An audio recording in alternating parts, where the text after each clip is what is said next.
Les moustiques, ces ennuyeuses petites bestioles qui bourdonnent avec le ventre plein de ton sang. Burk. Ils peuvent te gâcher ton pique-nique dans le parc, ta sortie de camping avec tes amis et même te déranger dans ton humble demeure. Ah, les moustiques sont la pire chose de l'été. Pourquoi doivent-ils piquer et pourquoi ça gratte horriblement? Il est grand temps de connaître les réponses. La nature est en effet une chose étrange.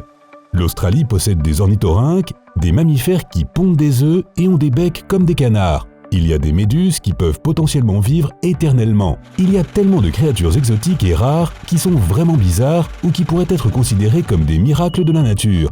Mais les moustiques? Soyons sincères, on ne peut pas dire qu'ils font partie de cela. Il y en a énormément et ils arrivent par centaines où que tu ailles. Pourtant, même si je ne suis pas vraiment d'accord avec cette affirmation, il semblerait qu'ils soient eux aussi un miracle de la nature. Tout d'abord, les moustiques sont des créatures anciennes. On pense qu'elles ont évolué il y a entre 50 et 100 millions d'années. Cela signifie que même les dinosaures auraient dû subir leur présence irritante. Imagine un T-Rex essayant d'en écraser un, avec sa queue. Le pauvre.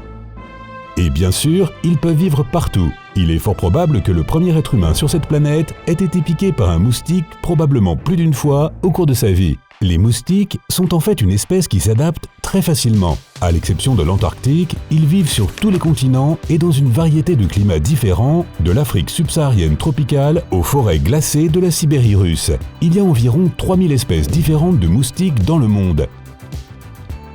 Tout ce dont ils ont besoin pour survivre, c'est de l'eau et un repas chaud. Non, pas de la bonne cuisine de ta grand-mère. Ils ne veulent que ce qui coule dans tes veines. Alors, comment se sont-ils adaptés pour se nourrir du sang des animaux? Pour que les choses soient claires dès le départ, tous les moustiques ne sucent pas le sang. Je ne parle pas d'espèces différentes de cet insecte, mais de différences importantes entre les moustiques femelles et mâles. Seules les femelles boivent du sang, tandis que les mâles se nourrissent uniquement de nectar. C'est comme si tous les hommes sur Terre étaient exclusivement végétariens par nature. Une différence aussi grande dans le comportement alimentaire des mâles et des femelles est extrêmement rare. La bonne nouvelle, c'est que tu peux faire la différence entre les deux. Les moustiques mâles sont un peu plus petits que les femelles. Et si tu en vois un à proximité avec de belles antennes qui ressemblent à des plumes, ne te précipite pas pour le tuer tout de suite. C'est un mâle et il ne te mordra pas, quoi qu'il arrive. Vois-tu, les ailes des moustiques femelles bougent si rapidement qu'elles résonnent à une fréquence très élevée, de 300 à 500 battements par seconde. Cela fait que ce bourdonnement aigu soit très agaçant et te fasse parcourir toute ta maison avec une pantoufle à la main. Ces espèces d'antennes plumes que possèdent les mâles leur servent spécifiquement à localiser ce son afin qu'ils puissent trouver une femelle. Quant aux antennes des moustiques femelles, elles sont lisses. La durée de vie d'un moustique n'est que d'1 mois ou 2. Eh bien ça, c'est pour les femelles. Les gars vivent beaucoup moins longtemps, environ 2 semaines. Pendant tout ce temps, ils doivent s'occuper, surtout les femmes, car leur travail est beaucoup plus difficile. Elles ont besoin de trouver une source de sang pour leur repas, pour pouvoir produire des œufs. Mais je reviendrai un peu plus tard. Une fois que leurs œufs sont prêts, il est temps de trouver un bel endroit avec de l'eau stagnante pour les relâcher. Et puisqu'elles sont dans une course contre la montre, elles cherchent une source de sang qui se trouve à moins de 2 ou 3 km du lieu de reproduction. Et c'est exactement pourquoi tu ne devrais pas avoir d'eau stagnante près de ta maison, si tu ne veux pas avoir une invasion de moustiques. Ok, mais qu'en est-il de cet appareil anti-moustique que tu as sur ton porche à l'entrée? Désolé, mais ça ne sert pas à grand-chose. Contrairement à la croyance populaire, les moustiques ne cherchent pas leur proie en suivant la lumière. Pour être juste, il n'y a pas beaucoup d'espèces qui préfèrent le sang humain. La plupart d'entre elles préfèrent se nourrir de mammifères qui, comme tu dois le savoir, ne peuvent pas prendre une chaussure ou un journal pour les écraser. Mais il y en a encore plus qui aiment se nourrir uniquement d'oiseaux ou même de reptiles et d'amphibiens. S'ils n'utilisent pas la lumière, comment peuvent-ils te trouver? Ils ont une variété de méthodes, mais ils utilisent surtout leur odorat. Plus précisément, ils reniflent la chaleur de ton corps et la seule chose que chaque être vivant qui respire produit constamment, le dioxyde de carbone ou CO2. Chaque fois que tu expires, tu attires un tas de ces bêtes volantes.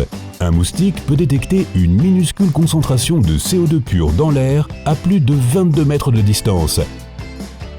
Hé, retiens ton souffle. Eh bien non. Quand ils sont plus près, ils se dirigent vers la chaleur et tout ce qui bouge.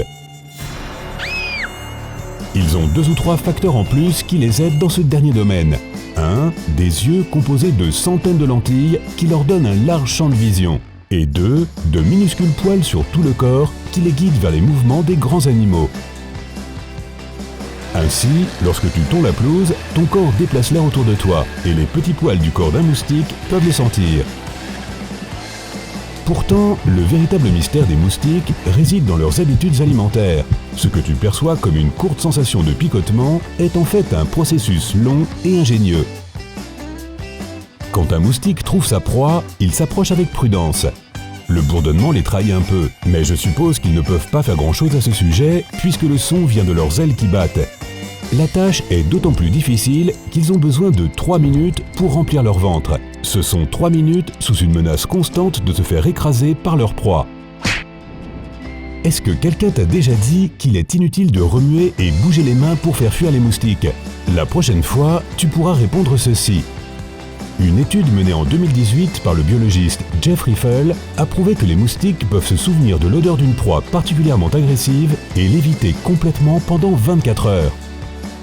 Cela signifie que si un moustique essaie de te piquer et que tu réussis à le faire fuir en bougeant les mains, il choisira probablement quelqu'un d'autre pour aller vers lui. Et c'est sage de sa part, car même s'il réussit à atterrir sans être détecté, il ne pourra pas te piquer immédiatement. La trompe d'un moustique, ou proboscis, est beaucoup plus complexe qu'une simple paille pointue qui sert à aspirer le sang. Elle se compose de 6 parties longues et minces, séparées, appelées stylets, protégées par une sorte de lèvre extérieure. Oui, il ne t'enfonce pas une, mais 6 aiguilles.